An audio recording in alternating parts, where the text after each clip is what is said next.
여러분 안녕하십니까. 뉴스가 있는 저녁 변상욱입니다. 안보라 앵커는 오늘 개인 사정으로 하루 휴가를 냈습니다. 이사나 앵커가 오늘 저와 함께합니다. 네, 여러분 안녕하십니까. 이사나입니다. 요일적 평소에 참 애청했거든요. 예, 네. 고맙습니다. 오늘 즐겁게 편안한 마음으로 함께하겠습니다. 네. 오늘 주요 소식은 리비아에서 납치됐다 석방된 주모 씨 소식입니다. 주 씨의 건강 상태는 비교적 양호한 것으로 알려졌습니다. 아프리카에서 우리 국민이 납치되는 사건이 잇따르고 있는데 잠시 뒤 전문가를 연결해서 안전 대책에 대해 알아보겠습니다. 네, 또 요즘 미세먼지 때문에 걱정 많으시죠. 이 미세먼지를 해결하기 위해서 대통령 직속으로 국가기후환경회의가 출범했는데요. 잠시 뒤 안병욱 운영위원장 모시고 또 자세한 얘기 들어보겠습니다. 그리고 또 금요일 콜라보가 있는 저녁으로 준비된 게 있죠. 맞습니다. 내일이요. 바로 5.18 민주화 운동 39주년 되는 날인데요. 전두환 세력의 지난 40년을 추적한 뉴스타파 홍여진 기자와 함께 또 5.18의 의미를 다시 한번 되새겨보겠습니다. 네, 뉴스가 있는 저녁은 FM 라디오 94.5 유튜브로도 함께 방송되고 있습니다. 오늘 첫 소식은 정부가 개성공단 폐쇄 이후 처음으로 공단 점검을 승인했다는 소식입니다. 동시에 대북 지원을 위한 국제사회 공여 계획도 밝혔는데요. 김지선 기자의 보도 함께 보시죠. 개성공단 폐쇄 이후 3년 만에 처음으로 공단 문이 열렸습니다. 두고 온 자산을 점검하겠다며 입주 기업들이 9번째로 제출한 방북 신청서를 통일부가 마침내 승인한 겁니다. 다만 구체적인 방북 계획은 발표하지 않은 채 북한과 계속 협의해 나가겠다는 입장만 밝혔습니다. 사실 너무 늦은 그런 감은 있지만 정부에서 너무나 당연한 거를 결정하지 않았나 그렇게 보고 있습니다. 통일부는 이와 함께 대북 인도적 지원을 위해 국제기구에 800만 달러도 공여하겠다고 밝혔습니다. 대북 식량 지원에 대한 여론 수렴이 진행 중인 상황에서 지난 2017년 공여하기로 했다가 결국 집행하지 못했던 금액부터 우선 지원하겠다는 겁니다.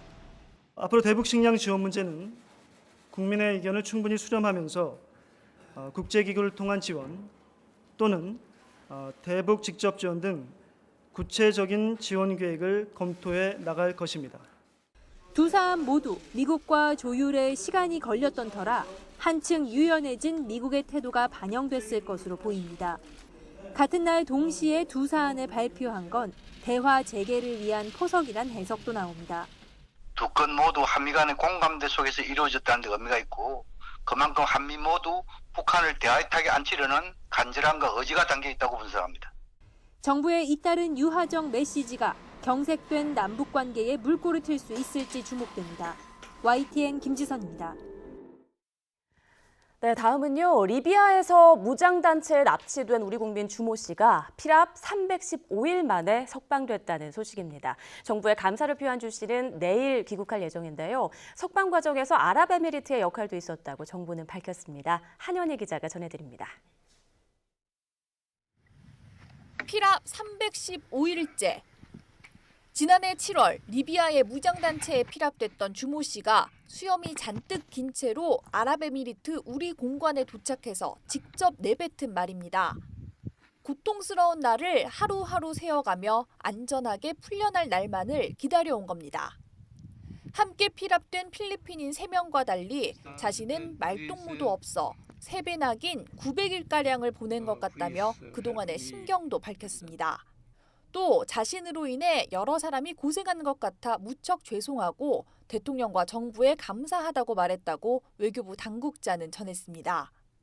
검진 결과 건강에 큰 문제는 없지만 빛이 차단된 공간에 오래 머물러 시력이 조금 나빠지고 살이 많이 빠진 것으로 알려졌습니다. 석방에 결정적 역할을 한 건 아랍에미리트의 협조입니다. 사건 발생 직후 합동 TF를 꾸려 리비아는 물론 미국 등 주요 우방국과 공조해온 정부는 지난 2월 말 아랍에미리트 모하메드 왕세제가 우리나라를 방문했을 당시에도 협조를 요청했습니다. 아랍에미리트 측이 그 이후 리비아 국민군과 소통한 끝에 주 씨가 석방됐는데 청와대 고위 관계자는 이 과정에서 현금 제공은 없었고 아랍에미리트가 가진 지역 내의 영향력과 부족 간 협력 관계를 동원해서 협상을 진행한 것으로 안다고 밝혔습니다. 가능한 모든 지원을 아끼지 않으면서 주모 씨의 석방에 결정적 역할을 해준 UAE 정부와 모하메드 왕세자께 대하여 우리 정부와 문재인 대통령의 각별한 감사의 뜻을 전합니다. 정부는 형사 고발 조치에도 불구하고 여행 금지 국가인 리비아에 우리 국민 4명이 아직 남아있는 만큼 신변 안전을 위해 지속적으로 철수 권고를 한다는 방침입니다. YTN 한현입니다. 그러면 이번 한국인 피랍 사건에 대해서 한국외국어대학교 아프리카 연구소의 이한규 교수를 연결해서 자세히 알아보도록 하겠습니다. 교수님 안녕하십니까? 네, 안녕하십니까. 네. 한국외국어대학교 이한규입니다. 네. 주모 씨가 납치된 곳이 리비아 남서부 쪽에 위치한 자발 핫사우나라고 저희가 알고 있습니다. 리비아 자체가 늘 국정이 불안하고 안보 위기에 직면해 있기 때문에 이곳의 위험도는 어느 정도인지 좀 궁금합니다. 예, 이 지역은 도시 근교 지역을 제외하고요. 리비아 정부의 공권력이 거의 못 미치는 곳입니다. 그리고 예. 빈곤한 지역이고요. 네. 그래서 이 지역에는 여러 가지 살라보디 민병대라든가 혹은 IS가 자신의 영토라고 주장한 사르테 지역에서 활동하는 잔존 세력들이 이곳에서 지하 활동을 하고 있는 곳이기 때문에 아주 외국인에겐 굉장히 위험한 곳입니다. 그런데 교수님, 불과 며칠 전 그 부르키나파소에서 납치된 한국인 여성이 또 국적으로 구출되지 않았습니까? 네. 그런데 이번 주 이 주모 씨의 경우에는 석방이라고 우리가 표현하고 있는데요. 이 두 가지가 어떤 점이 다른 건가요? 네, 석방이니까 아주 긍정적이죠. 예. 우리가 법률적 용어로는 국가나 교도소나 감옥 유치장에 국가가 교도소나 감옥 유치장에 수감하고 있는 자의 신체 구속을 해체해서 풀어준다는 뜻인데요. 이것은 사람의 이런 인질이 외부의 물리적 행사가 아닌 법정 구속 만기 혹은 이번 사태의 것처럼 자발적인 인질의 석방이라고 볼 수가 있습니다. 하지만 뭔가의 대가를 지불할 필요가 있었겠죠. 2007년 아프가니스탄의 경우처럼 한국의 파병부대 철수가 대표적이었고요. 그다음에 이런 부분에서 생명에 대한 보장은 최소한 가능하다 이렇게 보고요. 구출이라는 것은 사전적 의미로 본다면요. 인질이 다른 사람의 도움으로 위험에서 벗어나게 되는 것을 말합니다. 상대방의 의사와 상관없이 이 구출 작전이 시작되기 때문에요. 양측에서 인명피해가 따른다고 볼 수가 있습니다. 그게 부르키나파소가 대표적인 거고요. 예. 그래서 생명에 대한 보장은 반반이라고 생각합니다. 네. 그래도 청와대는 오늘 발표해서 돈을 건네거나 하지는 않았다라고 말했습니다. 그만큼 국제 범죄 조직과의 타협은 없다는 원칙을 이제 강조하는 것 같습니다.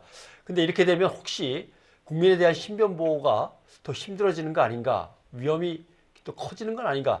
이런 생각도 드는데 어떤 방법이 없는 건가요? 이 문제는 굉장히 아주 민감한 문제입니다. 2007년 아프가니스탄의 한국 선교단 인질 선방 때도 이 같은 얘기가 반복됐고요. 이건 우리나라뿐만 아니라 2013년 니제리아에 석방된 프랑스인에 대해서 정부와 여론과의 뜨거운 논쟁이 있었습니다. 이건 한국만의 문제가 아니죠. 다만 본질적인 문제는 한 사람의 한국인이 해외에서 아무 잘못 없이 죽임을 당하거나 피해를 막는 것이 국가의 중요한 임무라고 생각합니다. 그래서 좀 더 국가가 좀 적극적으로 참여해야 되는 그런 부분이 있지 않는가 그런 생각을 합니다. 네. 물론 이에 대해서 국제적인 협력과 이해의 방도를 마련하는 것이 우선되어야 한다고 생각합니다. 네.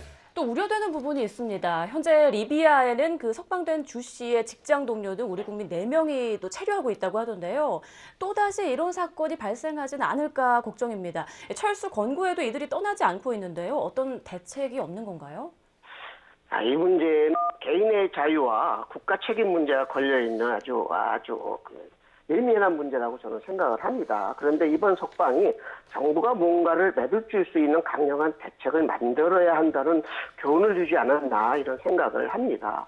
왜냐하면 제가 보기에는 이전 정부에서도 마찬가지지만 사건에 끌려가는 모습이 더 이상 국민에게 보여서는 안 된다고 저는 생각합니다.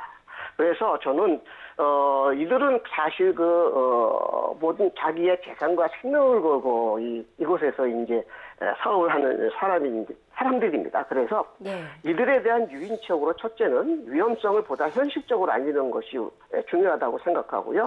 둘째는 리비아의 해당 정부와 우리 정부가 이들의 사업체를 보장해 줄 수 있는 정부 간 협력 제도를 좀 마련해야 될 거라고 생각합니다. 그리고 철수할 경우 개성공단의 철수의 경우처럼 일정 정도는 생활 지원금을 지원하는 것이 대안이 아닐까 이렇게 생각을 합니다. 네. 외국인을 인질로 납치해서 뭐 대가를 요구하는 행위는 참 용납할 수 없는 국제적인 반인도적인 범죄 행위입니다. 근데 날이 갈수록 점점 심각해지고 있고 왜 이런 현상이 계속 일어나는지 그리고 앞으로 대책이나 예방책 같은 건 어떤 게 있을까요? 예, 원론적이지만 뭐 국민과 사회를 지켜줄 수 있는 효율적인 정부가 제대로 형성되지 못하는 경우가 대부분입니다. 사회적, 정치적으로 소외된 세력들이 정부 제도를 통해서 자신들의 요구를 투입할 수 있는 입구가 막혔거나 좁을 경우죠. 이러한 상태가 지속되면 이들은 결국 자체적으로 혹은 다른 세력의 힘을 빌려서 해결하는 의지를 강하게 가질 수밖에 없습니다. 이때 정부가 손을 내민다 해도 이미 이 문제는 정부의 손을 떠난 것이다 이렇게 생각을 하는데요. 거기에 근본적인 것은 저는 세계화가 아닌가 이렇게 생각을 합니다.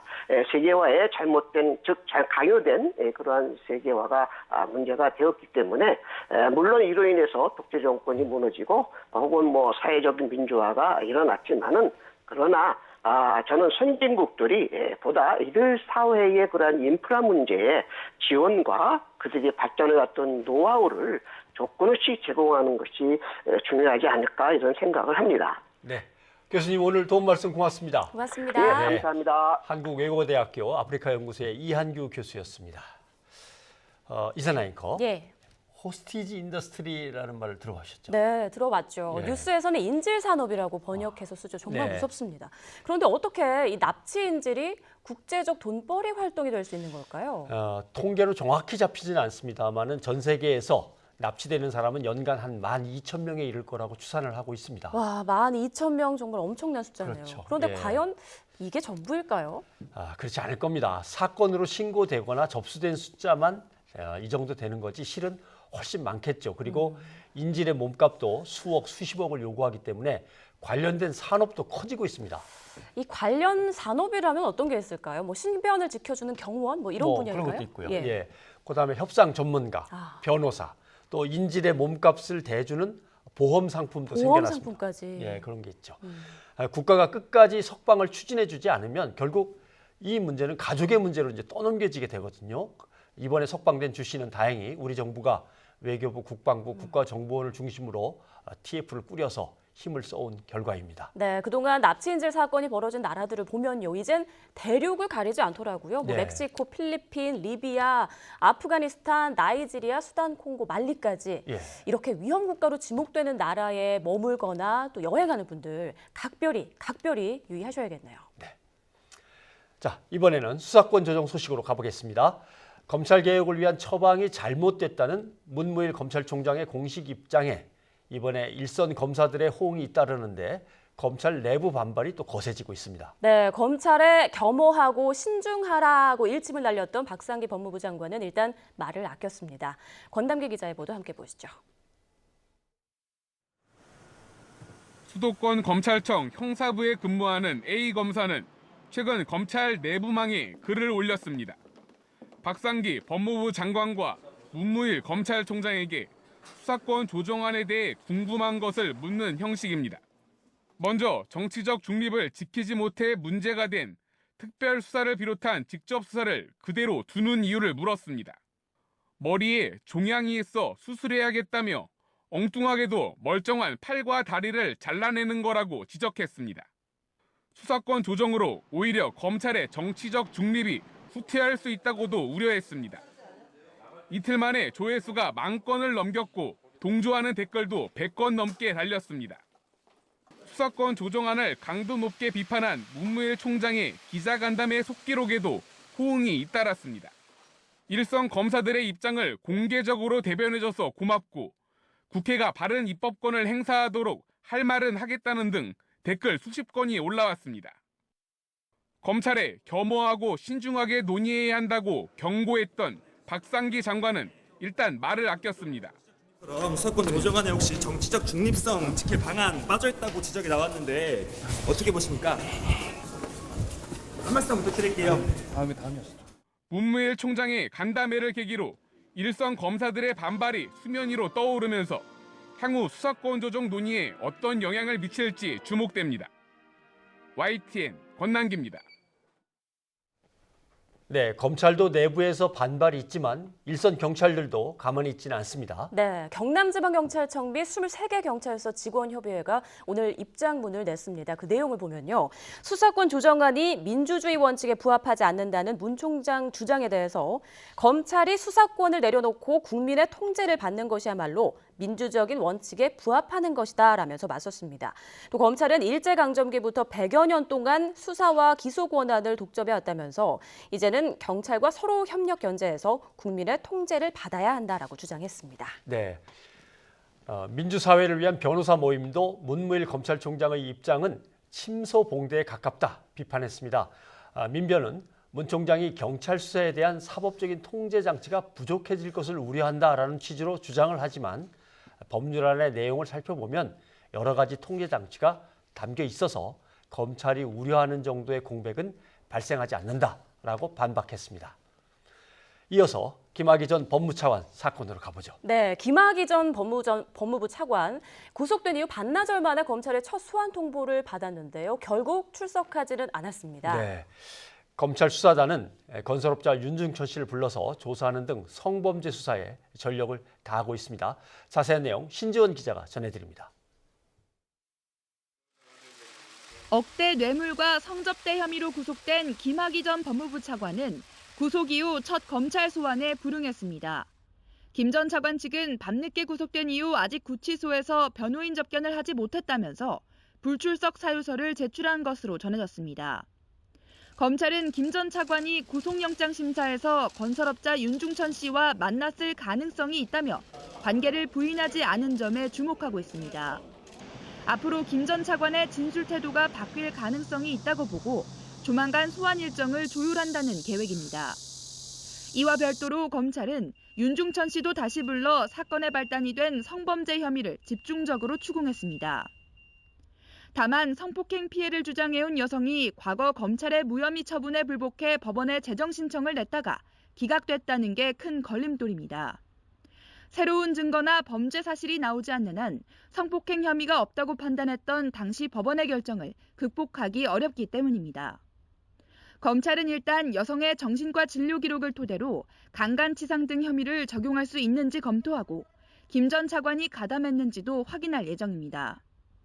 또 지난달 사기 혐의로 체포됐다가 석방된 윤 씨에 대해 새로운 혐의를 추가해 다시 구속영장을 청구하는 방안도 검토하고 있습니다. 출범 48일 만에 의혹 당사자인 김 전 차관의 신병을 확보한 검찰 수사단은 최대 20일 동안 구속 수사를 이어갈 방침입니다. YTN 신지원입니다. 이어서 브리핑이 있는 저녁 시간입니다. 중요한 사건 사고 소식을 이현아 기자와 함께 정리합니다. 어서 오십시오. 안녕하세요. 예, 안녕하십니까. 오늘 첫 소식은 뭡니까? 네, 오늘 첫 소식은요. 유승현 전 김포시 의회 의장 사건 관련해서 말씀드리도록 하겠습니다. 네. 이제 아내를 골프채와 주먹으로 폭행해서 숨지게 한 유 전 의장인데요. 경찰이 오늘 유 씨에 대한 상해치사 혐의를 적용해서 구속영장을 신청했고 구속이 됐습니다. 네.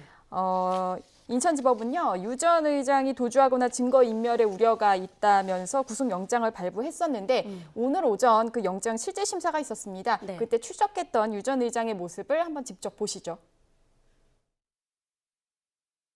폭행치사 혐의 인정하십니까?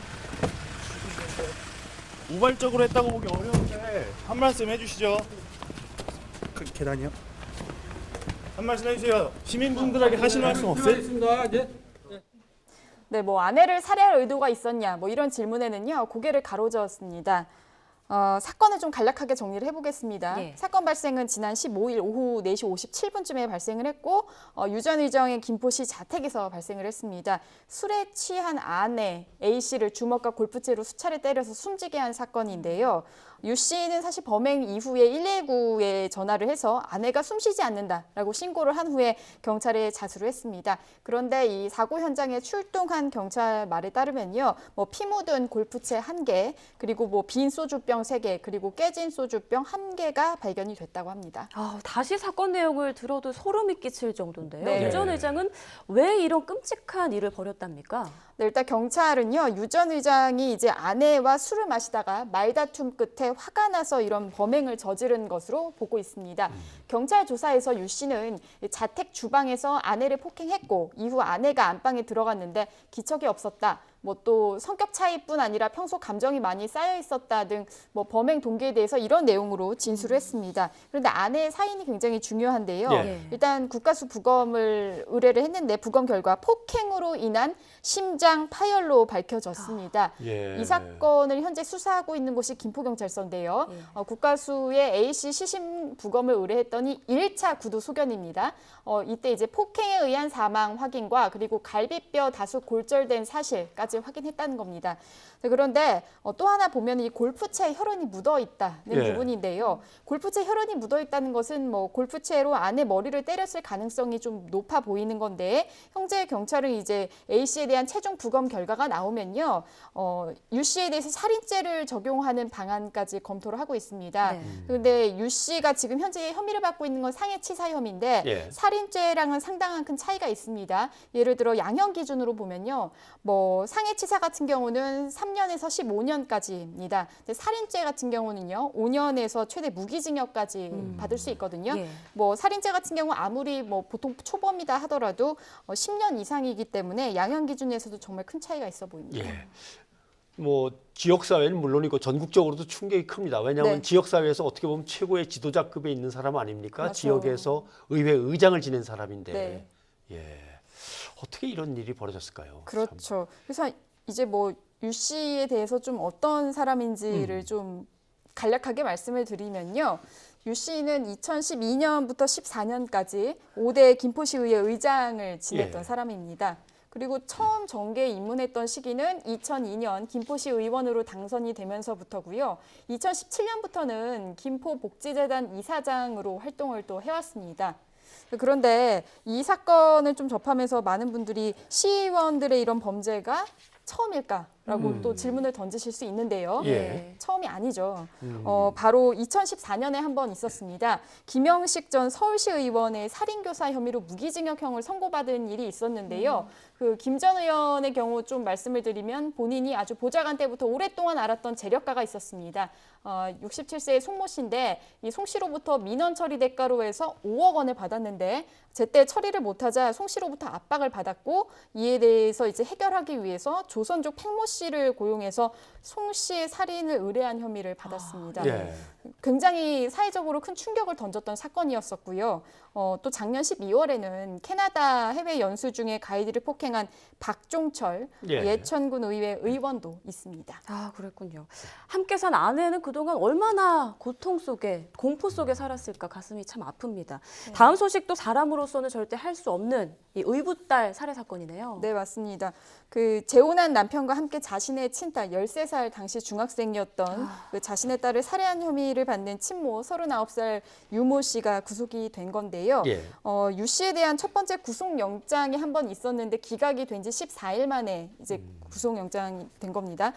사건을 수사 중인 곳은 광주 동부서인데 유 씨의 혐의는요, 살인과 사체 유기 혐의를 받고 있습니다. 살인, 사체, 유기. 그 과정을 한번 다시 정리를 해봐야 될 것 같아요. 네, 사건 발생이 지난달 27일에 있었습니다. 27일 오후 6시 30분쯤에 전남 무안군 농로에 주차된 차 안에서 남편 31살 김모 씨와 함께 자신의 딸을 살해하고 시신을 저수지에 버리는 범죄를 저질렀습니다. 유 씨 남편이자 이제 숨진 이 중학생의 의붓 아버지인 김 씨는요, 자신을 성범죄자로 신고한 의붓딸에게 복수를 하기 위해서 범행을 저질렀고 그래서 보복살인과 사체 유기 혐의로 이미 지난 7일 검찰에 송치가 됐습니다. 경찰은 앞서 잠깐 말씀드리긴 했지만 친모 유 씨에 대해서도 구속영장을 한 차례 청구를 했었습니다. 그런데 지난 2일 첫 번째 영장 실질심사에서 기각이 됐습니다. 이거는 모두의 예상을 깨고 나온 결과였는데요. 당시 기각 사유는 증거 부족이었습니다. 그래서 경찰이 보강 수사를 해서 추가로 찾은 증거가 있다고요? 네, 맞습니다. 일단 딸 시신에서 첫 번째 수면제 성분이 확인이 된 겁니다. 친모 유 씨가 살해 이틀 전에 수면제 처방을 받은 그 병원 기록까지도 확인을 한 건데요. 즉 이제 살해 직전에 딸에게 수면제를 타 음료를 먹인 겁니다. 중학생 딸이 많은 양의 수면제를 복용을 하면 사망에 이를 수 있다라고 판단한 정황도 보강 수사를 통해서 드러났습니다. 그래서 이제 경찰은요, 이 수면제가 사실상 살인 도구로 볼 수 있다라는 결론을 내렸습니다. 예. 범행 당시 상황 잠깐 더 말씀을 드리면 수면제를 탄 음료수를 마시고도 딸이 꾸벅꾸벅 졸기만 하고 별다른 반응을 보이지 않자 당시 그 의붓 아버지가 이 아이를 목졸라 살해한 겁니다. 예, 이후 이제 숨진 딸의 시신을 옮길 때도 이 친모가 직접 거들었다라는 이 진술이 양측이 다 일치를 했고요. 그리고 딸 시신을 저수지 바닥에 가라앉힌 데 사용했던 그런 범행 도구들도 추가로 확보를 했습니다. 증거로. 그래서 이 친모에 대한 혐의가요, 사체 유기 방조 혐의에서 사체 유기, 사체를 직접 유기한 혐의로 바뀌었습니다. 네. 아무튼 끔찍한 사건입니다. 예. 다음 소식은 뭡니까? 네, 다음 소식은 그 의문이 참 많았던 여배우 고속도로 사고 사고입니다. 예, 고속도로에서의 그 참변. 예. 그 여배우 A 씨가 고속도로 한복판에 차를 세우고 내렸다가 달리던 차에 치여 숨진 사건이었는데 발생이 지난 6일 새벽이었습니다. 거의 새벽 4시가 다 되던 굉장히 늦은 시간이었는데요. 이 A 씨가 잠깐 설명을 드리면 자신이 몰던 차량을 편도 3차로 중에서 2차로 한가운데 정차를 하고 차에서 내렸습니다. 이후 뒤에 오던 택시랑 올란도 승용차에 잇따라 치여 숨진 사건인데요. 당시 동승자는 A씨 남편이었습니다. 그래서 경찰 조사를 받는 도중에 소변이 급해서 차량을 세우고 인근 화단에서 볼일을 본 뒤 돌아와 보니 사고가 나 있었다. 이렇게 진술을 했었고 그리고 고속도로 한가운데 차량이 세운 이유에 대해서는 모르겠다라는 질문을 해서 사실 의문을 더 키웠었습니다. 네, 정말 의문점이 많은 그런 교통사고였는데요. 또 새롭게 밝혀진 사실이 있나요? 네, 의문을 풀기 위한 열쇠 중 하나는 A씨에 대한 부검 결과였습니다. 맞습니다. 그런데 오늘 중간 소견이 나왔는데요. 국가수 부검 결과에 따르면 이 A씨가 사고 당시에 면허 취소 수준인 혈중 알코올 농도 수치가 측정이 됐다는 겁니다. 그런데 이 경찰은 이제 일단 국가수의 구두 소견이다. 이것이 최종 결과가 아니기 때문에 음주 여부에 대해서는 명확하게 밝힐 수 없다라고 상당히 조심스러운 입장을 보였습니다. 근데 만약에 이 국가수의 최종 부검 결과도 A씨가 음주 운전한 것으로 밝혀진다 하더라도요. A씨는 이미 사망했기 때문에 공소권 없음 처분을 받게 됩니다. 다만 이 A씨 남편이요. 음주운전 방조 혐의로 입건될 가능성은 제기될 수 있습니다. 그럼에도 불구하고 그 위험한 곳에 차를 세워서 왜 또 뒤로 걸어 나왔느냐 이런 의문들은 아직도 풀려면 좀 많은 조사가 있어야 될 것 같습니다.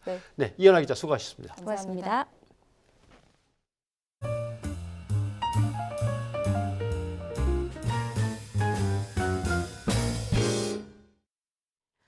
네, 이 버닝썬 사건을 통해서 잘 알려진 변종 마약류죠. 해피벌룬을 흡입한 20, 30대가 무더기로 붙잡혔습니다. 네, 해피벌룬에 들어있는 환각 물질은 바로 이산화질소인데요.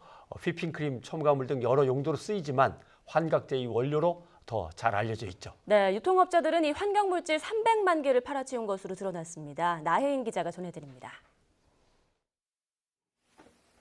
방 안 곳곳에 캡슐들이 나뒹굽니다. 안에 든 건 변종마약 해피벌룬의 원료인 아산화질소. 환각물질인 아산화질소가 담긴 캡슐입니다. 커피숍에서 휘핑크림을 만드는 용도로 수입되는 건데 이들은 환각 목적으로 이 캡슐을 팔았습니다. 34살 김모 씨 등은 수입업체에서 아산화질소 캡슐을 사들인 뒤 해피벌룬을 찾는 젊은 층에 팔아치웠습니다. 아산화질소는 지난 2017년 환각물질로 지정됐지만 커피숍 납품용이라고 말만 하면 얼마든지 구입이 가능했습니다. 판매업이 신고나 이런 게 아닙니다. 그래서 그 사업자 등록을 내고 수입업체에 별다른 제조 없이 구매를 다 했고요. 이들은 24시간 상시 대기하며 문자나 휴대전화로 주문을 받은 즉시 캡슐을 배달했습니다. 지난 2년 동안 확인된 판매량만 300만 개, 25억 원어치입니다. 버닝썬 사건 등을 통해 해피벌룬의 실태가 알려지면서 정부는 뒤늦게 팔을 걷고 나섰습니다. 지난 3월 아산화질소의 관리 감독을 강화하고 흡입이나 불법 판매 행위를 단속하기로 한 겁니다. 이제 해피벌룬이나 누구나 쉽게 이렇게 구매해서 이제 흡입하는 그런 사례가 있어서 무분별하게 이제 일반 소비자가 오용 사례를 방지하고자 하지만 유예기간 등이 남아있어 정식 규제는 내년 하반기나 돼야 적용될 것으로 보입니다. 아산화질소는 휘핑크림 거품을 만들 때 사용되지만 직접 흡입하지만 않으면 환각성은 사라집니다. 경찰은 유통업자 김씨 등 3명을 구속하고 해피벌룬 흡입자 등 95명을 불구속 기소 의견으로 검찰에 넘겼습니다. YTN 나혜인입니다. 100일 만에 막을 내린 클럽 버닝썬에 대한 수사. 이에 대해서 맹탕 수사라는 비판이 나오고 있죠. 네, 맞습니다. 한국사이버성폭력대응센터 등 18개 단체가요, 서울지방경찰청 앞에서 기자회견을 열었습니다. 클럽 버닝썬에서 벌어진 범죄가 여성의 인권을 얼마나 침해했는지 또 얼마나 무거운 범죄인지 경고가 있어야 했지만 경찰 수사 결과는 그렇지 못했다고 목소리를 높였습니다. 특히 경찰의 유착 의혹이나 여성을 상대로 한 불법 촬영들과 관련해서는 명확히 해소된 것이 없다며 책임 있는 재수사를 요구했습니다. 네, 많은 분들 기억하실 겁니다. 지난해 연말에 발생했던 참 안타까운 사건이죠. 서울 강북 삼성병원에서 임세원 교수가 진료 상담을 하다가 피살된 사건인데요. 임 교수에게 흉기를 휘둘러 숨지게 한 31살 박모 씨에게 1심에서 중형이 선고됐습니다. 네, 징역 25년이 선고됐죠. 네, 맞습니다. 재판부는 이 박 씨가 계획적이고 잔인한 범행을 저질렀으면서도 죄책감을 느끼지 못하고 있다고 설명했습니다. 네, 설사 박 씨가 장애를 앓고는 있지만 존경받는 의사를 진료실에서 숨지게 해서 피해자 유족들과 국민에게 슬픔과 충격을 줬다고 재판부는 밝혔군요. 네, 이번에는 유의조로 보내주신 시청자들의 문자 사연을 함께 보도록 하겠습니다. 네. 자, 먼저 끝자리 2236번님이 이런 문자를 주셨네요. 오늘은 강남역 10번 출구 인근 건물 여성살인 사건 3주기입니다. 성평등을 향한 대한민국의 변화는 지금부터가 시작입니다. 라는 글을 보내주셨습니다. 네, 여성들이 안심하고 거리로 나갈 수 있게 해달라는 그때의 아우성 지금도 기억이 납니다. 맞습니다. 1449님, 이틀 전에 초등학생들이 차 안에서 안전벨트만 매고 있었더라면 큰 사고는 안 일어났을 겁니다. 마침 큰 사고가 났는데 아무도 안전벨트를 매고 있지 않다고 저희가 보도를 해드렸는데요. 예. 앞으로 차 안에 동승자가 같이 탑승해서 아이들을 안전벨트를 꼭 매게끔 해야 하지 않을까 생각합니다. 의견 주셨습니다. 네. 정치 5개월 혁명투사 왜 숨기는 걸까? 진실을 알려야 할 때다. 39년간 5.18이 왜곡돼서 역사에 예. 기록되어 왔다. 아마 유튜브로 올라온 사연 같습니다. 그러네요. 정치 5개월 혁명투사가 아마 아이디신 것 같아요. 아, 그렇군요. 그 다음 아이디도 밥하는 아줌마라고 아이디를 적어주신 분이 계신데 그러네요. 네, 시청자가 2,800명, YTN 파이팅, 정의롭게. 네, 고맙습니다. 응원 문자였군요. 예, 저는 오늘 하루 이렇게 하는 건데도 응원 메시지 받으니까 굉장히 힘이 나네요. 그래요? 안보라 앵커 휴가를 자주 보낼까요? 네, 감사합니다. 네, 지금까지 문자로 들어온 사연 봤습니다.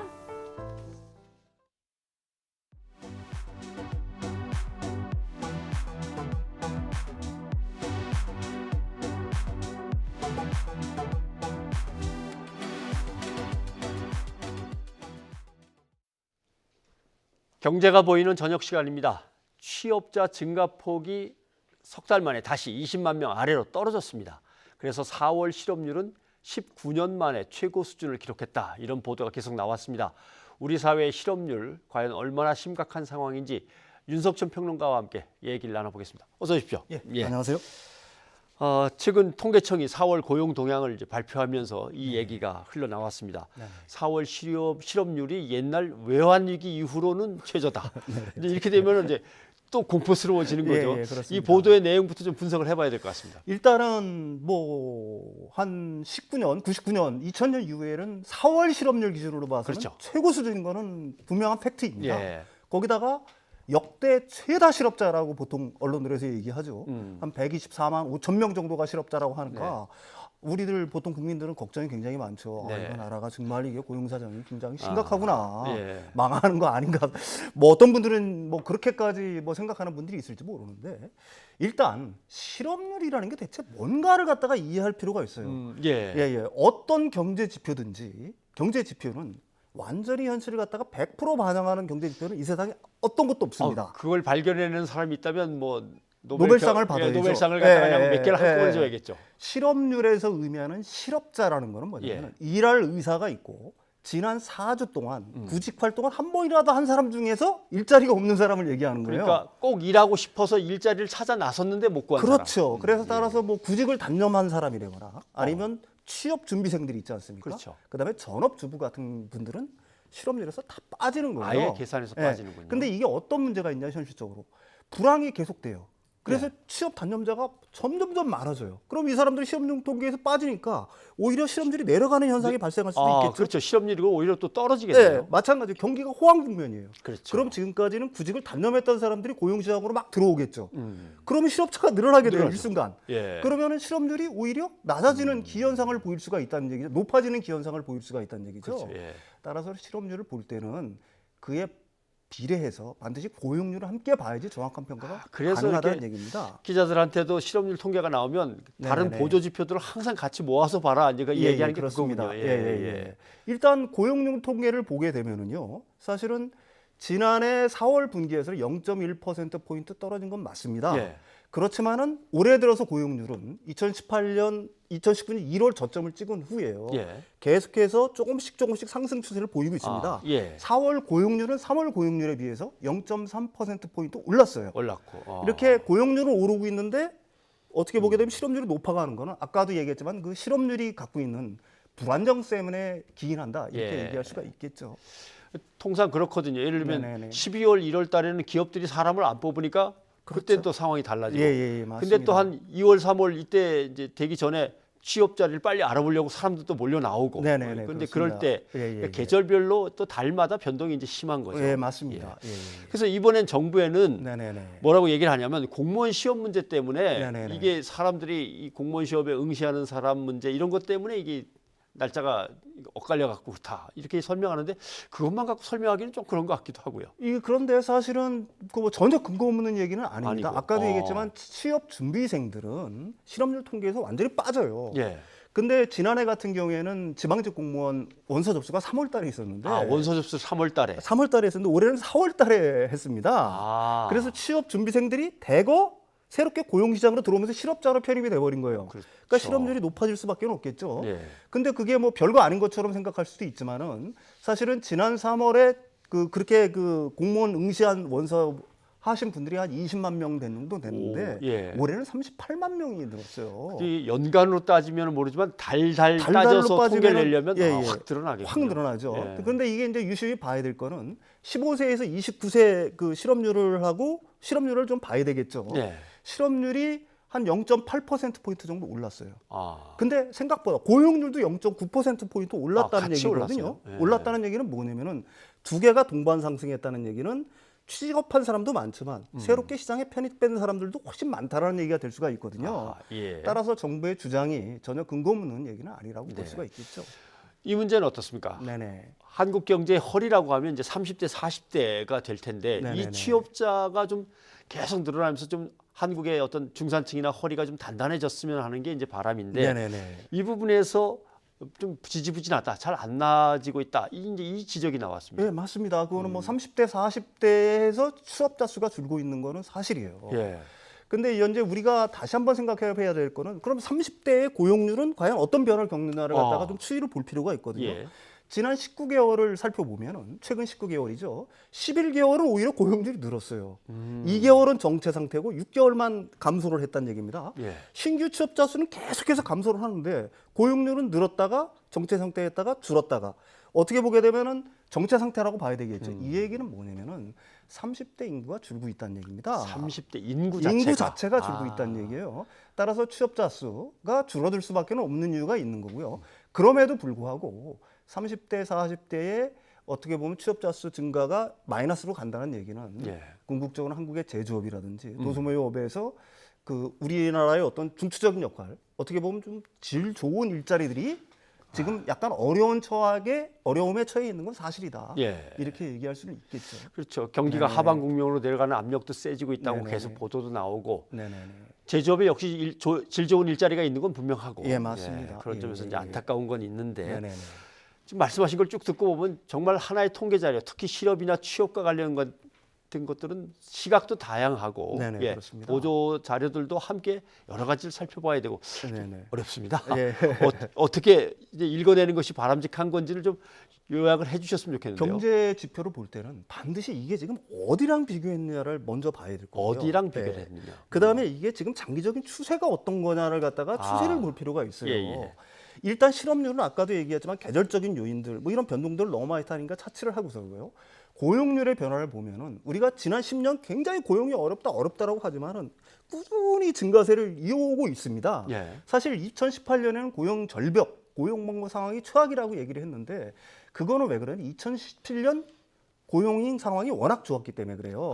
예. 왜 그랬냐면 당시엔 대선도 있었죠. 또 세계 경기가 아주 호황 국면이었고요. 예. 그다음에 정권 교체가 있었습니다. 일자리가 굉장히 많이 늘었던 예고 2018년 같은 경우에 고용률이 약간 하락했다고 하지만 이게 2016년에 비해서는 높아요. 예. 그리고 올해는 확실히 1, 2, 3월 같은 경우에는 고용률이 계속해서 높아지고 있는 거거든요. 2, 3, 4월 달 해가지고 지금 실업률은 4%로 웃돌고 있지만 고용률 자체는 높아지고 있습니다. 예. 그리고 우리가 전체적인 고용률, 우리가 미국이라든지 일본 같은 경우는 뭐 완전 고용 상태라고 이해하지 않습니까? 예. 고용률 전체를 놓고 보면은 절대로 그 나라에 비해서 미국보다는 약간 아래지만 일본하고는 비슷하거나 조금 높은 정도를 유지하고 있거든요. 예. 한국의 고용 상황이 뭐 최악이다라고 얘기할 수가 없는 상황이란 얘기죠. 네. 예. 아무튼 이것이 계절별 국제적인 요인까지 이제 다 따져봐야 되는데 네네네. 간단하게 2분기에는 좀 나아지겠습니까? 2분기에 사실은 급격히 낮을 거라고 기대한다는 거는 좀 어려운 얘기겠죠. 왜냐하면 글로벌 경기 상황이 어려우니까 따라서 단기적으로는 정부가 좀 재정을 동원을 해야 될 거고요. 예. 공공 부문의 일자리를 늘려야 될 거고 장기적으로는 뭐 벤처기업이라든지 강소 중소기업들을 계속적으로 유지를 해나가면서 늘려나가면서 산업 구조를 좀 점진적으로 개편해 나가는 노력이 필요할 것 같습니다. 네. 알겠습니다. 오늘 윤석준 평론가 고맙습니다. 네, 뉴스가 있는 저녁 60초 뒤에 이어집니다.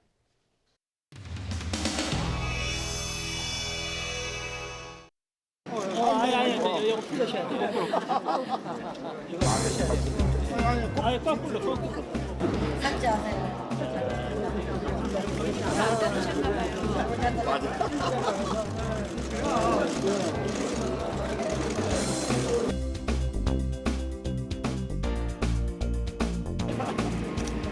저 안양 소방 선생님 너무 열심히 잘해가지고 자랑스럽습니다. 유해 화학물질 사고 시에 사용되고 있는 대원 신체를 보면 그럼 이게 1인당 하나씩 다 있나요? 아닙니다. 한 팀만 입을 수 있어요. 한 팀만? 예. 원래 이제 예산이 뭐 충분하면 1인 1장비를 해야 되는데 그게 안 되는 경우가 좀 많이 있습니다. 실을 다시 정리해 놓은 다음에 팔꿈치가 뭉쳐지지 않도록 눌러주시는 겁니다. 누르시는 깍지를 끼시고 오른손 이렇게 길어. 하시고 이렇게 들어주시고 한 5cm 눌러요. 세게 누르세요. 네, 이렇게 내로 피가 계속 올라가고 있는 모습을 보여주는 겁니다. 이거 진짜 이거 오늘 처음 이게 그 시골 같은 데서는 이제 어르신들이 많이 계시기 때문에 내가 이제 주먹으로 이렇게 떨어져요. 땀 나시죠? 이거 한 3번 하면 땀이 쫙 납니다. 정말 그러게 한번 해보세요.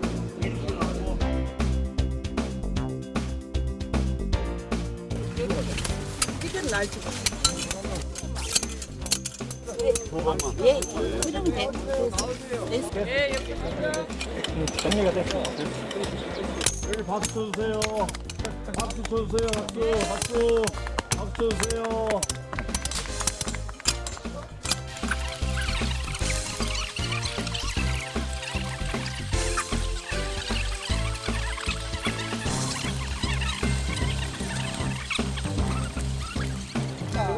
어중간해가지고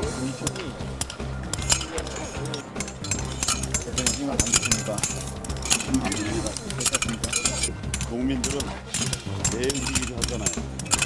이런 어려움을 같이 해보는 것도 의미가 크다고 생각합니다. 땀 많이 나셨어요? 땀도 났어요? 일하니까 땀 나네요. 일하니까 땀 나네요.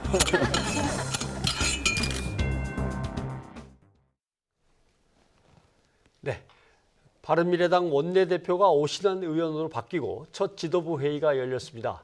자리를 지키겠다는 손학규 대표를 향해 물러나라는 파상 공세가 펼쳐져서 회의는 난장판이 됐습니다. 네, 난장판이란 말이 참 적절한 것 같아요. 네, 이 계파 간의 다툼이 극한으로 치닫고 있는 모습인데요. 양측의 감정의 골이 깊어지면서 휴일에 잡았던 만찬 회동마저 무산됐습니다. 우철희 기자입니다. 4.3 보궐선거 참패 이후 손학규 대표를 비롯한 현 지도부의 총사퇴를 요구하며 당무 보이콧에 나선 옛 바른정당 출신 최고위원 3인방. 복귀하자마자 손학규 대표가 사무총장으로 임명할 것으로 알려진 임재훈 의원에게 견제구부터 던졌습니다. 아무런 양해도 없이 아무리 동료 의원이라고 하지만 불쑥불쑥 들어오는 것은 최고위원의 권위를 좀 훼손하는 면도 있고 하니까 일단 나가주시고 대표님 명에 따르겠습니다. 네, 나가볼까요? 곧바로 최고위원회와의 협의 없이 이뤄진 지명직 최고위원 임명과 수구 세력으로부터 당을 지키겠다는 손학규 대표의 기자 간담회 발언을 문제 삼아 협공에 나섰습니다. 손학규 당대표의 아바타로 누구나 지명할 수 있으면 그것이 이 당이 손학규의 당입니까? 그냥 막연히 내분을 일으키기 위한 말이라면 이거는 명백한 해당 행위입니다. 손학규 대표 측이 정면 반박에 나서면서 살얼음판 분위기는 이어졌습니다. 사실 따지고 보면 세 분 최고위원님들이 보이콧 하시는 게 비정상의 시작이에요. 비공개 회의에서 바른정당계는 문병호, 주승용 두 지명직 최고위원 임명 철회와 주요 당직 인사에 대한 최고위 의결 의무화, 지도부 재신임 투표를 안건으로 상정하자고 주장했지만 손학규 대표는 이를 모두 거부하며 사퇴 요구도 일축했습니다. 난 사퇴 안 하죠. 어제도 얘기했잖아요. 내 죽음의 길로 들어섰다. 그러나 이것을 통해서 우리 바른미래당 살리고 총선 승리의 길로 가겠다. 손학규 대표는 주말에 최고위원들과 만찬을 함께하며 담판을 시도하려고 했지만 바른정당계의 거부로 이마저도 무산됐습니다. 당권파와 반대파 사이의 간극이 워낙 크다는 것을 보여주는 지점입니다. YTN 우철입니다. 네, 내일이 5.18 민주화운동 39주년인데요. 내일 광주 5.18 기념식에 참석하는 자유한국당 황교안 대표의 그 속내를 두고 정치권이 시끄럽습니다. 네, 황 대표는 가는 게 당연한 도리라고 얘기를 하지만 법여권에서는 5.18 망원 의원들에 대한 징계는 미룬 채 그렇게 당하는 모습을 연출하기 위해서 일부러 오는 거 아니냐, 쇼이다 이렇게 공세 수위를 높이고 있는 거죠. 조은지 기자가 보도합니다. 광주에서 물세례까지 맞았던 자유한국당 황교안 대표는 5.18 기념식 참석 의지가 확고합니다. 질타가 있다면 직접 듣겠다고 거푸 약속했습니다. 국가 기념일 아닙니까? 제1야당의 대표로서 가는 것이 도리라고 생각합니다. 피하는 것보다는 가서 듣도록 하겠습니다. 광주 방문하시겠다는 계획에는 지금 변동 없으신 거죠? 왜? 그 무슨 다른 변동 사유가 있나요? 아니요. 예, 다녀오겠습니다. 예. 망원 3인방의 징계를 매듭짓지 않고 광주에 가는 황 대표에게 여권은 부글부글 연일 날을 세우고 있습니다. 뭐 하러 오겠어요? 얻어맞으려고 오는 거예요. 절대 눈은 마주치지 않는다. 그 물병을 던지고 이것보다 그렇게 하는 쪽이 저는 국민 통합을 하는데 좋은 길이라고 생각합니다. 구천을 떠돌고 있는 5.18 영령들께서는 자유한국당과 황 대표를 어떻게 바라보실지 염려스럽습니다. 국무총리 시절 기념식에 갔던 터라 이런 잡음이 새삼스럽지만 정치인으로 광주를 찾는 건 중도 공략과 외연 확장의 상징적인 모습입니다. 또 돌발 변수가 생기더라도 당하는 모습이 이른바 집토끼의 결집으로 이어진다는 정치적 계산도 없지 않습니다. 함께 광주를 찾는 당내 투톱 나경원 원내대표도 5.18 정신을 강조하며 박자를 맞췄습니다. 5.18 광주 민주화운동을 최초로 인정한 것은 자유한국당의 전신이고 김영삼 대통령입니다. 저희는 그 정신을 이어가고 있다는 말씀을 다시 한번 드립니다.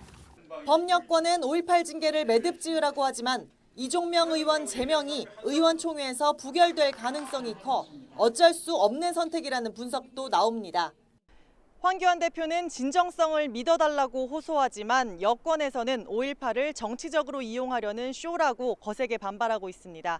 망언 논란이 사그라들지 아니면 되살아날지 여의도의 눈길이 벌써 광주에 쏠려 있습니다. YTN 조은지입니다.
산자여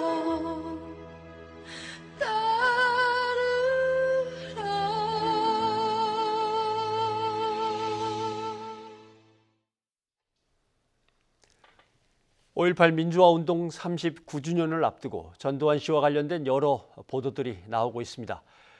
그동안 발포 명령을 부인해왔던 전 씨의 주장을 뒤엎는 유력한 증언과 증거들이 나오고도 있습니다.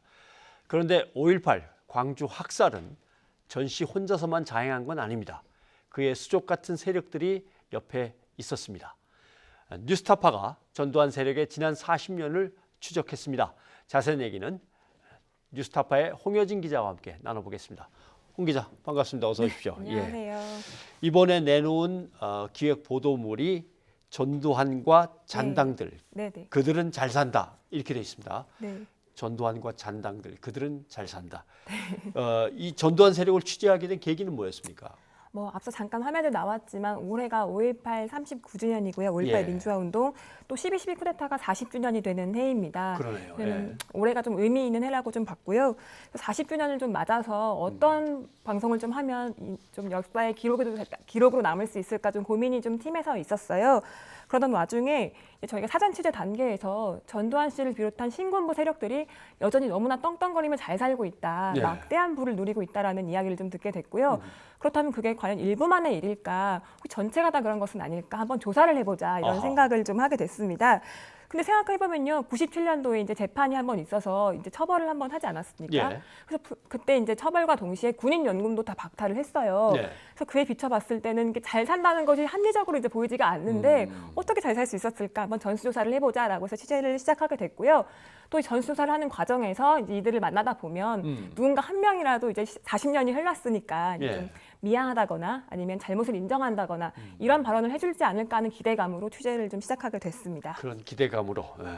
근데 77인의 명단, 그 77인은 뭘로 선정을 했어요?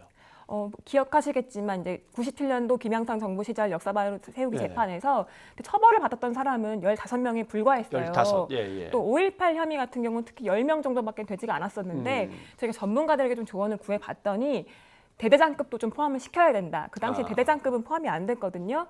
당시 고발은 됐지만 대대장급 같은 경우는 이제 단순 가담자다 이런 이유로 그때 다 이제 기소조차 되지가 않았었어요.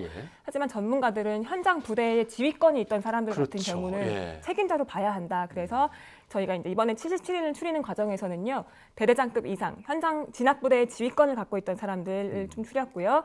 또 충장 작전이라 그래서 소위 말하는 5.18 진압 공로로 훈장을 받았던 사람들을 또 명단에 좀 포함을 시켰고요. 또 그 외 별도로 12.12 쿠데타에 가담했던 인물들 34명도 함께 좀 포함을 시켰습니다.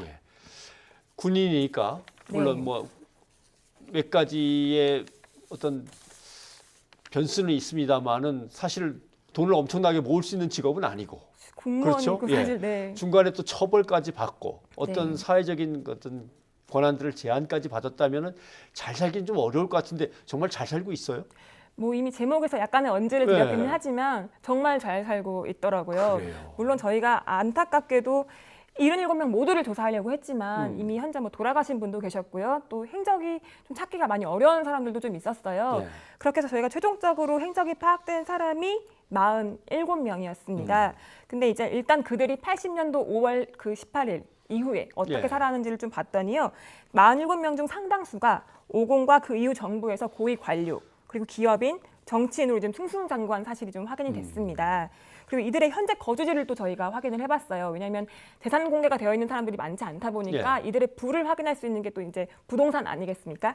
그래서 좀 확인을 해봤는데 이들 중에 상당수가 서울 강남과 용산 그리고 경기도 분당과 과천 지역. 이 과천 지역이라 하면 과거 50 시절에 장군마을이라고 불리던 장군들이 좀 모여 살던 그 마을이 있어요. 그 지역에 고급 아파트나 주택에 살면서 아주 편안한 노년을 보내고 있는 것으로 좀 확인이 됐습니다. 근데 저희가 취재하면서 보니까요. 서울에 이렇게까지 좋은 주택이 있었나 하는 것을 좀 새삼 다시 깨달았어요. 그 정도예요. 뭐 군인이었고 군인에서 뭐 쿠데타에 성공한 뒤로는 뭐 기관장도 좀 하고 정부 관료라도 했겠지만 그것도 다 공직인데 그렇습니다. 네. 그렇게 돈을 많이 번다. 제일 잘 사는 사람이 누구였어요? 누구일 거라고 좀 예상을 하십니까? 글쎄 이럴 때는 차라리 어떻게 정부 관료나 이렇게 정치 말고 한직으로 가서 따로 어떤 알짜배기 공기업에 있던 사람 뭐 이런 사람 아닐까요? 아니에요? 그런 사람이 아니고 아쉽게도 정말 군 공무원을 하고 국방부 장관을 하고 내무부 장관을 하고 정말 공직의 길만을 걸어왔던 사람이 가장 잘 살고 있었습니다. 아마 아실 거예요. 정호용 씨라고. 아, 정호용 장군이? 네, 그렇습니다. 5.18 광주 학살의 실질적 지휘자라고도 불리고 당시 특전사령관이셨죠. 군사력으로는 제일 나름대로 컸던 사람이죠. 예. 네, 근데 돈을 이렇게 많이 버셨더라고요. 그래서 정호용 씨 같은 경우는 국회의원이던 1993년도에요. 당시 금액으로는 100억 원 가까운 재산을 그때 이미 신고를 해서 한번 논란이 된 적이 있었어요. 육군 참모총장 시절에 그러니까 군 핵심 요직에 있던 시절에 그 갖고 있었던 정보를 이용해서 부동산 투기를 했던 것이 아니냐는 의혹이 있었는데요. 제가 그때 공개됐던 재산 기록을 바탕으로 다시 한번 좀 40년을 추적을 해봤더니 재산이 많이 불어났더라고요. 그래서 어떻게 변했냐 하면요. 현재 본인과 가족 명의로 경기도 과천에만 3채의 대저택이 있었고요. 과천에 저택이 3개. 네, 예. 그리고 대규모 토지 그리고 서울의 강남과 용산, 종로구를 포함해서요. 전국에 수십 건의 토지와 건물 등을 소유하고 있는 것으로 좀 확인이 됐습니다. 그래서 이 재산을 모두 합해 봤더니 어림잡아 아마 1,000억 원대가 넘는 재산이 있는 것으로 좀 추정이 되고 있습니다. 네. 그리고 아마 다음 자산가도 좀 소개를 해드려야 될 텐데 허화평 씨 아마 기억하실 것 같아요. 허화평 기억하고 말고요. 뭐 허문도, 허삼수, 허화평 3허라고 해서 또 이 사람들이 언론 탄압의 주범이었기 때문에 뭐 기자로서는 기억하죠. 저보다 아마도 더 생생하게 기억을 하실 것 같은데 전 이번에 공부하면서 많이 좀 보게 됐거든요. 이분들 참 돈이 참 많으시던데 이제 50 설계자라고도 불렸던 그 허화평 씨가요. 당시 이제 5.18 당시에는 보안사 비서실장을 거쳐서 50 시절에 청와대 정무수석까지 지냈던 인물인데요. 현재 청와대 인근의 대지 면적으로 1,000제곱미터가 넘는 대저택을 보유하고 있었습니다. 이뿐만이 아니고요. 압구정 로데오 거리 아시죠?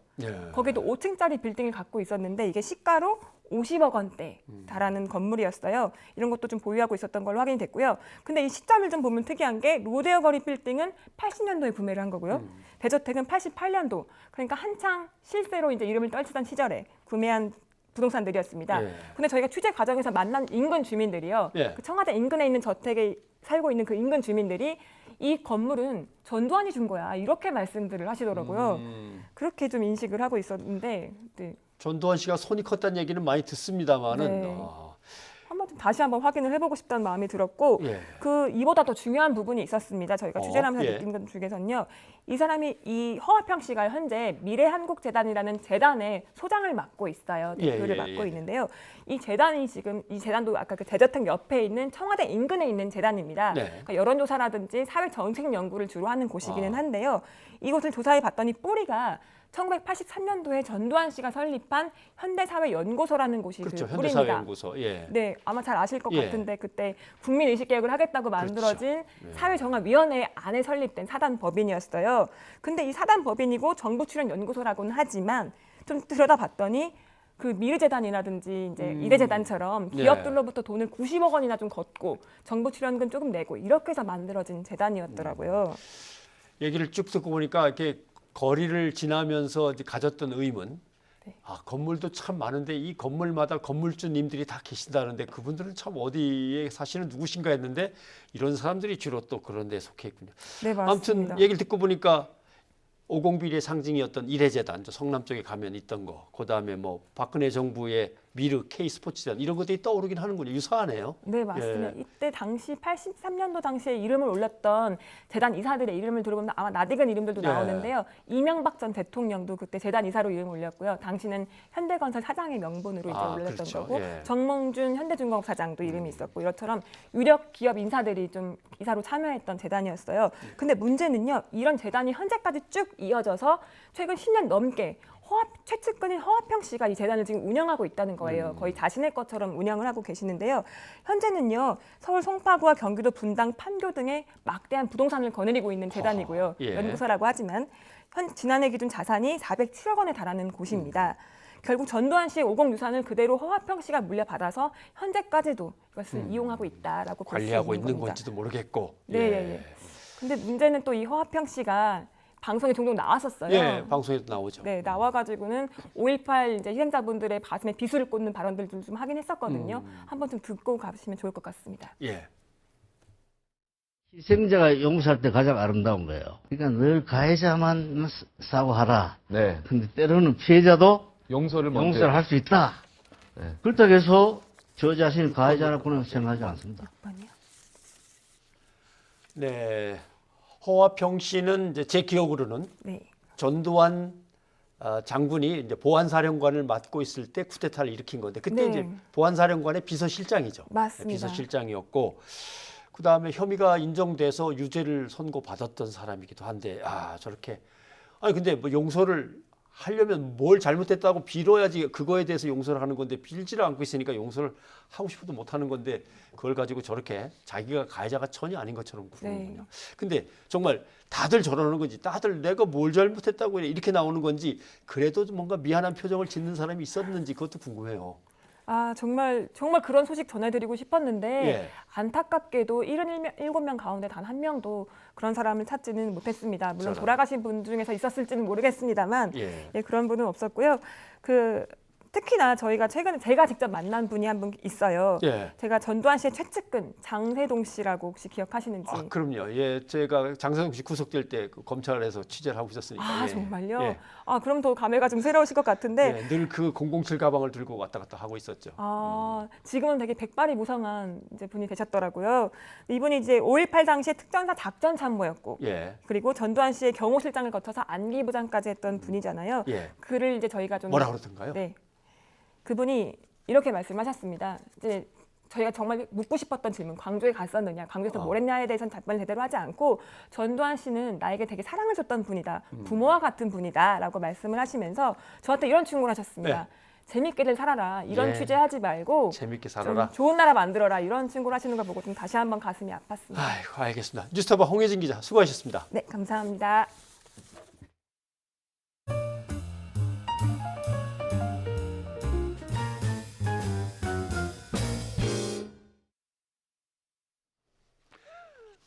박근혜 정부 당시 비선실세로 알려졌던 최순실 씨가 박 전 대통령의 취임사를 직접 수정하도록 지시하는 대화 내용이 처음으로 공개됐습니다. 최순실 씨는 박 전 대통령이 있는 자리에서도 자기가 마치 대통령인 것처럼 취임사를 고치도록 지시하는 등 막강한 권한을 휘두른 것으로 나타났습니다. 박규영 기자가 보도합니다. 박근혜 전 대통령의 취임을 앞둔 지난 2013년 2월 박 전 대통령과 최순실 씨, 정호성 전 청와대 제1부속비서관이 한자리에 모였습니다. 대통령 취임사 내용을 논의하기 위한 자리인데 인수위원회가 공들여 쓴 취임사 초안은 최 씨에 의해 쓸모없는 종이 조각으로 전락합니다. 이건 다 이게 별로 없는 것 같은데 누가 했는지 모르지만 이런 게 그때 취임사에 들어가는 게 말이 돼? 그러니까요, 경제 부흥을 일으키려는 키의 핵심이 IT 산업하고 미래의 창조경제하고 그다음에 한 사람이 빌 게이츠 같이 대통령 취임사에 담아야 할 5년간 국정 운영 방침의 핵심 내용을 최 씨가 모두 불러줍니다. 첫 번째 경제 부흥, 경제 부흥, 그다음에 두 번째 국민 행복, 세 번째 대한민국의 자긍심, 세계 속에서 자긍심을 높이는 거, 그거를 뭐라 그럴 건지는 그걸 말을 만들고 그 워드를 좀 쳤보세요. 그래서 가장 중요한 국정의 키를 정보통신과 과학기술, IT 산업이라고 생각한다. 최 씨는 눈꼬리 3인방으로 불리는 정전 비서관에게 자신의 말을 제대로 받아 적으라며 호통도 칩니다. 이렇게 늘어지는 거를 취임사에는 한 줄도 넣지 마. 그걸 받아서 적어. 그런 거 찾아서 쓰세요. 빨리 써요, 정 과장님. 어디서부터 써야 돼, 정 과장님. 최 씨는 박 전 대통령의 말도 자르는가 하면 오히려 지시를 내리기까지 했습니다. 내일 어떻게 발표하시려면 정리를 하셔야 될 것 같은데. 글쎄, 얘기 안 하셨죠? 거기만 안 했어요. 부국, 정국? 하여튼 이건 좀 상의를 해보세요. 예. 지난 2013년 2월 25일 최 씨가 불러주고 지시한 내용이 그대로 담긴 취임사로 박근혜 정부는 출범했습니다. 저는 오늘 대한민국의 제18대 대통령의 임무를 시작합니다. 이 막중한 임무를 부여해 주신 국민 여러분과 함께 새로운 희망의 시대를 반드시 열어나갈 것입니다. YTN 박규환입니다. 네, 지난달 29일 대통령 직속으로 미세먼지 문제 해결을 위한 국가기후환경회의가 본격적인 활동에 들어갔습니다. 오늘 운영위원장을 맡고 계신 안병옥 위원장께서 나오셨습니다. 어서 오십시오. 안녕하십니까. 시간이 많지 않아서 짧게 여쭤봐야 될 것 같습니다. 미세먼지에 대한 국민적 우려가 큰데 중국에서 날아온다라고 하는데 그러면 어떻게 처리할 건가? 이 문제는 어떻게 해야 됩니까? 예, 뭐 중국 기여도가 어느 정도인가에 대해서 뭐 국민들께서 관심이 굉장히 높고 또 전문가들 사이에서도 굉장히 의견이 엇갈리고 있습니다. 그런데 우리가 이제 기후 변화 문제가 이제 대기오염 문제와 비슷한데 그 경험을 살려서 보면은 우리가 먼저 노력을 하고 거기서 성과를 보였을 때 다른 이웃 국가에 대해서도 우리가 요구를 할 수 있고 그 요구가 그 나라에 의해서 받아들여진다는 것을 우리가 많은 경험을 통해서 알 수 있기 때문에 중국 영향에 대해서 우리가 이제 우려는 있지만 우리가 먼저 줄이고 또 중국과 함께 공동의 목표를 세우고 정보를 공유하고 그 과정을 통해서 양국이 함께 줄여 나가야만 우리가 겪고 있는 미세먼지 문제 해결할 수 있다고 생각합니다. 이번에는 국민 참여단을 포함시키는 문제가 대안으로 나왔습니다. 그건 어떻게 운영이 되는 겁니까?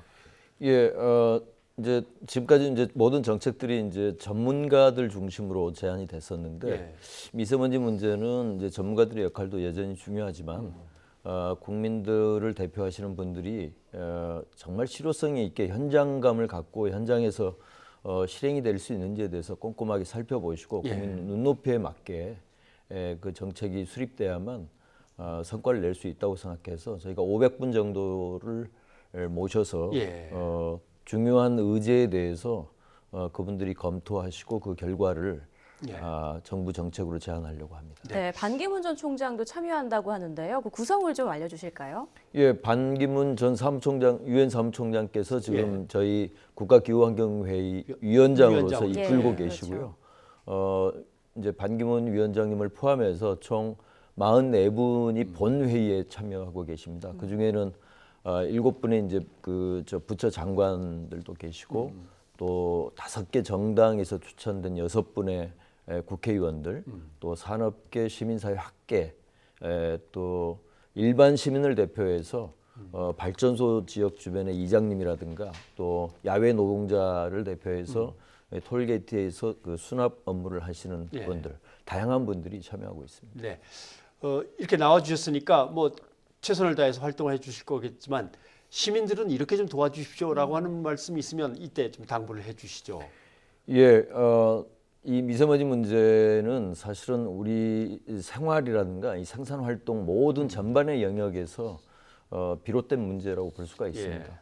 그래서 뭐 제가 스스로 이제 늘 판단을 하는데 오늘은 제가 버스를 타고 갈지, 지하철을 타고 갈지, 뭐 차량으로 이동할지 이렇게 판단을 하게 되는데 제가 차량을 한번 움직이면 그만큼 미세먼지가 배출되고 그로 인해서 누군가가 피해를 받을 수밖에 없기 때문에 불가피한 경우가 아니라면은 저는 버스나 지하철을 이용합니다. 예. 그러듯이 모든 국민들께서 미세먼지 문제 해결에는 내가 나서야 되겠다 이런 예. 마음가짐을 갖고 함께 참여해 주시면 예.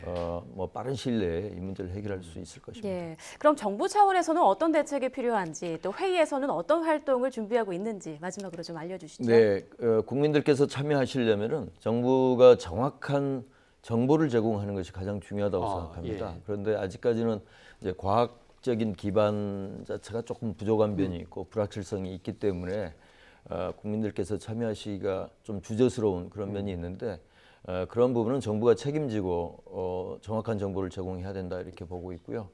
또 하나는 어떤 정책을 펴게 되면 거기에서 불가피하게 피해를 보는 그런 분들이 나올 수도 있습니다. 예. 불이익을 당하는 분들이 있는데 그런 분들의 어떤 삶이 흔들리지 않도록 충분한 지원책을 마련해서 함께 갈 수 있는 그런 정책이 돼야 된다고 보고요. 그런 정책을 만들기 위해서 저희 국가기후환경회의가 노력할 생각입니다. 네, 아무튼 또 정부를 잘 자문해 주시겠죠. 예, 위원장님 오늘 시간 내주셔서 고맙습니다. 고맙습니다. 감사합니다.